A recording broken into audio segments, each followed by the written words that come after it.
The classroom that I observed is an ABA classroom with 4 students in grades 5 to 8. In this class, each student is paired with a behavior therapist who works one-on-one with them and introduces lessons to the students throughout the day. All of the students in the class enjoy using technology and using their hands to manipulate objects, like Legos, cards, and puzzles, to explore and learn information. The students' weaknesses are in receptive speech, social skills, and maintaining motivation. The students learn best when they are learning information that is relevant to their personal life and experiences. They also express learning best by matching stimuli. The lesson that I observed was called Functional Sight Reading. The purpose of the lesson is to teach the learners sight reading for functional communication purposes. Students will demonstrate comprehension of the sight words by connecting the words with objects and/or pictures. Words are presented to students by behavior therapists using discrimination training steps from UDL. ABA principles. In my design plan, the students will express their learning by pairing the sight words with pictures, objects, or graphics that represent each word. This will be done by completing a class project where they have to find sight words in books or magazines and create or find pictures that represent each word. The students are given freedom in what form they want to express their learning.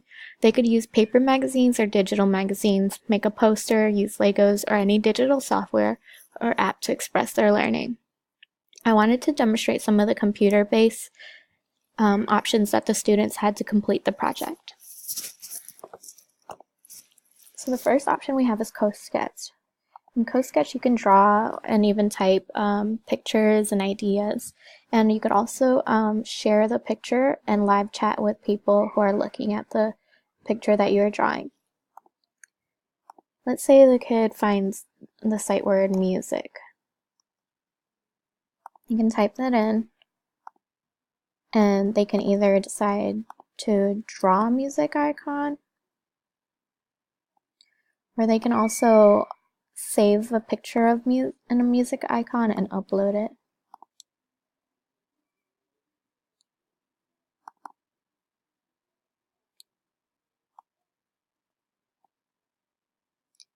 And add it there.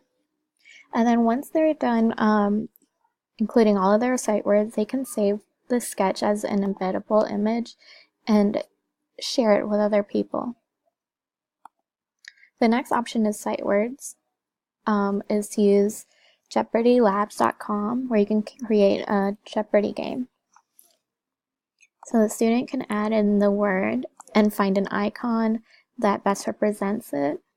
And then when they share their game, they can use the link to share and open it up, start, and then press the icon and it's juice, and they want to share that the picture that they want is a picture of this juice.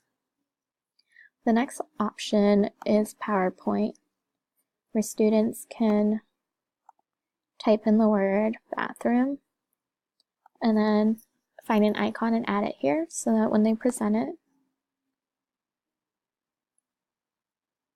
show the word bathroom and then show the icon that represents bathroom for them.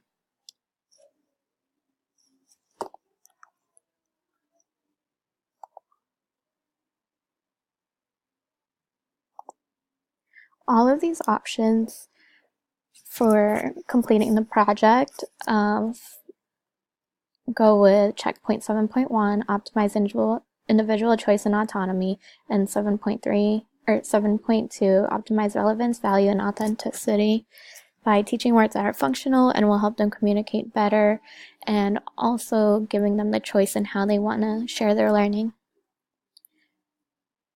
This also goes with checkpoint 9.2 to facilitate personal coping skills and strategies, allowing the students to pick their own picture that best represents what that word means for them. In addition, checkpoint or guideline 4 is by providing options for physical action, is done by giving them all of these options used for completing the project on the computer.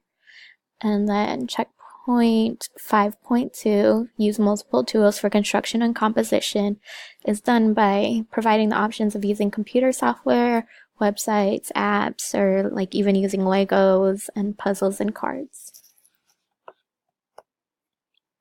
Thank you guys for watching my video.